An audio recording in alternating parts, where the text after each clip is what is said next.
నమస్తే అండి, welcome to modern poet Madhuri's kitchen. ఈరోజు జొన్న రవ్వతో మసాలా బాత్. అదేనండి, మనం టమాటా బాత్ చేసుకుంటాం కదా, సేమ్ అలాగే మసాలా బాత్ జొన్న రవ్వతో. ఇది మనకి దొరుకుతుంది కదా, సన్నటి జొన్న రవ్వ అండి. దీన్ని మనం 1-2 గంటలు నానబెట్టాల్సిన అవసరం లేదు, చాలా ఈజీగా ఇన్స్టెంట్గా చేసేసుకోవచ్చు. మామూలుగా అయితే మనం ఆడించిన జొన్న రవ్వ 2 అవర్స్ నానబెట్టి అప్పుడు మనం చేసుకోవాలి కదా. ముందు కడాయిలో 1 స్పూన్ నూనె, 1 స్పూన్ నెయ్యి. నేను తీసుకున్నది 150 గ్రామ్స్ రవ్వ అండి, అందుకే కొద్దిగా వేస్తున్నాను. 2 స్పూన్స్ ఆయిల్ సరిపోతుంది, ఎక్కువ అక్కర్లేదు. వేసుకుని ఒక బిర్యానీ ఆకు, 2 లవంగాలు. మీరు మసాలా కొంచెం తినలేను అనుకుంటే కొద్దిగా వేసుకోండి. ఒక సన్నగా మీడియంగా తరిగి పెట్టుకున్న ఒక బంగాళదుంప ముక్కలు, చిన్న క్యారెట్ తరుము,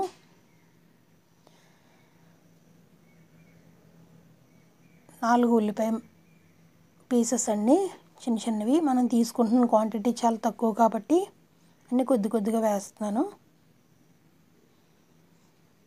ఇవన్నీ బాగా కాస్త వేగిన తర్వాత కరివేపాకు, ఎండుమిర్చి, అల్లం, ఒక అంగుళం అల్లం ముక్క, 4-5 వెల్లుల్లి రబ్బలు దంచి వేసుకోండి. అల్లం వెల్లుల్లి పేస్ట్ వద్దండి, పేస్ట్ వేస్తే అది వేరే స్మెల్ వస్తుంది.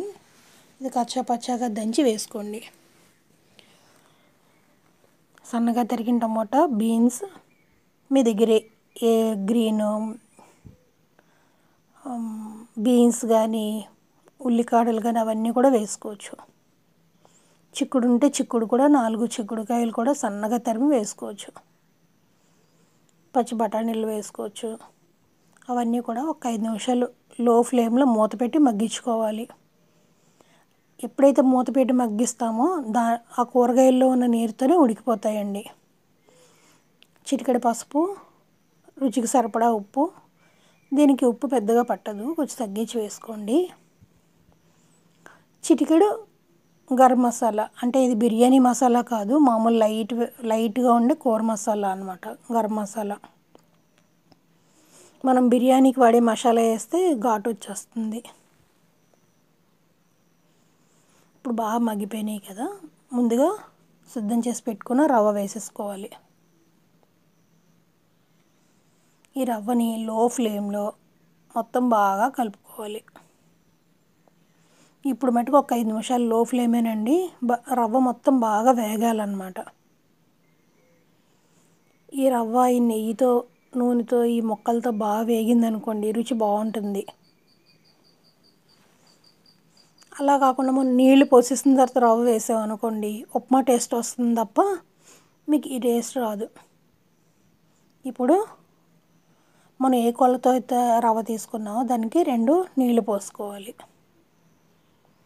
దీనికి 2-2.5 వరకు నీళ్ళు పడతాయండి. రవ్వ బాగా ఎక్కువ నీరు పీల్చుకుంటుంది. నీరు పోసుకుని ఒకసారి ఉప్పు సరి చూసుకుని అలా కలిపేసుకొని లో ఫ్లేమ్లో ఒక 5-10 నిమిషాలు అలా వదిలేసేయండి. మినిమం ఒక 5 మినిట్స్ అలా ఉంచేసి మూత పెట్టేస్తే లోపల వరకు కూడా ఉడుకుతుందండి. మీకు ఆవిరి పట్టినట్టు ఉడికి ఇలా మొత్తం డ్రై అయిపోయి మన అడుగు ఒక్కొక్క చుక్క కూడా నీరు లేకుండా అయిపోవాలి. చూసారా, నీరు లేదు. అంతే అండి, స్టవ్ ఆఫ్ చేసుకొని మీకు వేడిగా మసాలా ఉప్మా రెడీ అయిపోయింది. మసాలా జొన్న ఉప్మా. దీన్నే మసాలా బాత్ అనుకోవచ్చు, ఏదన్నా అనుకోవచ్చు. ఇది హెల్తీ డైట్ ప్లాన్లో కూడా పనికొస్తుందండి. దించేసిన తర్వాత 1 స్పూన్ నెయ్యి కూడా వేసుకోండి. నచ్చితే ఒక లైక్ ఇవ్వండి.